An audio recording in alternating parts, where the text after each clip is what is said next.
Foreign institutional investors ने अपना daily routine बना लिया कि जैसे ही इंडियन मार्केट्स ओपन होगा, सारे इंडेक्सेस में, सारे सेक्टर में और सेक्टर के सारे हैवीवेट स्टॉक में इतना शॉर्ट क्रिएट करो, इतना मार्केट प्राइस के ऊपर सेल करो कि सारा का सारा मार्केट जो वो गिर जाए। आज के दिन निफ्टी 1% से ज्यादा डाउन है, बैंक निफ्टी 1.5% से ज्यादा डाउन है, अदर इंडेक्सेस 2% से ज्यादा डाउन है, mid cap and small cap 3-3% से ज्यादा डाउन है। एफआईआईज ने 5,000 करोड़ की सेलिंग करी है। बट यहां पे एक इंटरेस्टिंग नंबर है कि डीआईआईज ने 8,000 करोड़ की बाइंग करी है। ऑलमोस्ट जितना एफआईआईज ने बेचा है उससे डबल डीआईआईज ने बाई किया है।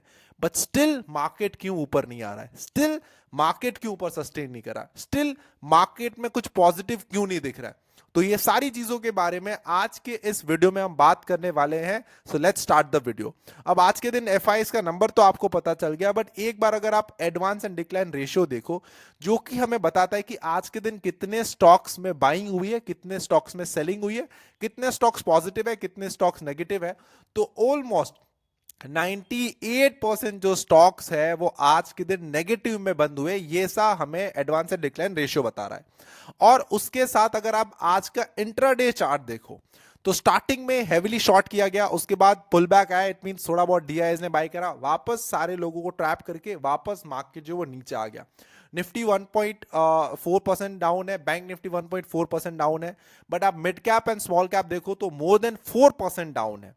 अब यहां पे आप चीजें समझो कि फंडामेंटली हम वीक है, एफआईआईज का इंटरेस्ट नहीं रहा है इंडियन मार्केट्स के ऊपर, इंडियन मार्केट्स में हेवीली सेल कर रहे, डीआईआईज इसीलिए बाय कर रहे हैं बिकॉज हेवीली म्यूचुअल फंड्स में रिटेल ट्रेडर्स जो है वो इन्वेस्ट कर रहे हैं, and that is the reason कि डीआईआईज के पास जो कैश है वो बढ़ता जा रहा है। तो डीआईआईज को ऐसा लग रहा है कि अगर ये कैश बढ़ता जा रहा है और हम इन्वेस्ट नहीं करेंगे और मार्केट्स में रिवर्सल आ गया तो उस टाइम पे हम एक अच्छी अपॉर्चुनिटी को मिस कर देंगे। यही सारी चीजें देख के डीआईआईज ऑन पॉइंट पे इन्वेस्ट कर रहे हैं।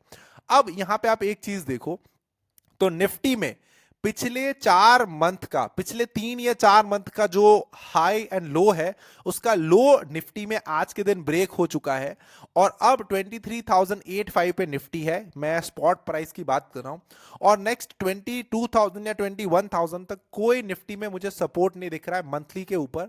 और अगर आप वीकली में भी जाते हो तो नेक्स्ट आपको कोई सपोर्ट जो दिखता है वो मुझे यहां पे समथिंग अराउंड सपोर्ट दिख रहा है अराउंड 21,800 के ऊपर। तो नेक्स्ट मार्केट जो वो और ज्यादा गिर सकता है, ऐसी प्रोबेबिलिटी है। अब उसके साथ आप बैंक निफ्टी को भी देखो तो बैंक निफ्टी ने, अगर मैं आपको मंथली टाइम फ्रेम के ऊपर ले जाऊं तो यहां पे बहुत बड़ी रेंज बनाई थी। ये रेंज देख के सभी लोगों को ये लग रहा था, इवन मुझे भी ऐसा लग रहा था कि शायद यहां से मार्केट जो रिवर्स करेगा, बिकॉज ये जिस तरीके से रेंज बनी है, मार्केट एक चॉपी जोन में है एंड यहां से मार्केट जो है वो ऊपर जाएगा, ऑल टाइम हाई क्रिएट करेगा। बट ये रेंज में एफआईज ने क्या करा है, सारे जो लॉन्ग्स है वो रिटेल ट्रेडर्स को चिपका दिए हैं और वहां से एफआईज ने अपनी शॉर्ट पोजीशन क्रिएट करी है। तो बैंक निफ्टी भी और गिर सकता है। बट आज के दिन की मैं आपको बात बताऊं, मैंने फ्यूचर्स के निफ्टी और बैंक निफ्टी में शॉर्ट पोजीशंस जो है वो कैरी करी थी और निफ्टी में ऑलमोस्ट मेरा 11 लाख रुपए का प्रॉफिट है, बैंक निफ्टी में ऑलमोस्ट मेरा 6 लाख रुपए का प्रॉफिट है। और मैंने आज के दिन ओवरनाइट में कॉल शॉर्ट करा है, जो कि मैं आपको बता देता हूं 23,800 का मैंने कॉल शॉर्ट करा है और उसके सामने 24,300 का मैंने जो है कॉल ऑप्शन बाय करा है। तो ये ऑप्शन की स्ट्रैटेजी अलग है, ऑप्शंस में अलग पोजीशन है और फ्यूचर्स में यहां पे अलग पोजीशन है। यहां पे आप देख सकते हो मेरा जो नेट पीएनएल है दैट इज 17,03,000। अब ये मेरी ओपन पोजीशन है। आज के दिन की सारी क्लोज पोजीशन अगर मैं बताऊं तो क्लोज पोजीशन में जो मैंने प्रॉफिट बुक करा है दैट इज 79,000 और अगर मैं आपको ओवरऑल यहां से सिलेक्ट करके बताऊं तो टोटल प्रॉफिट इज 17,82,000 रुपीज यहां पे आपको दिख रहा है। अब मैंने निफ्टी में जो मेरी पोजीशंस है वो मेरी बहुत टाइम से होल्ड होती हुई आ रही है, तो निफ्टी में मेरा प्रॉफिट बहुत बड़ा हो गया, ऑलमोस्ट 50 लाख से ज्यादा। बट डेली बेसिस के ऊपर ये जो हम यूज कर रहे हैं दैट इज मोतीलाल ओसवाल का एक्सटीएस।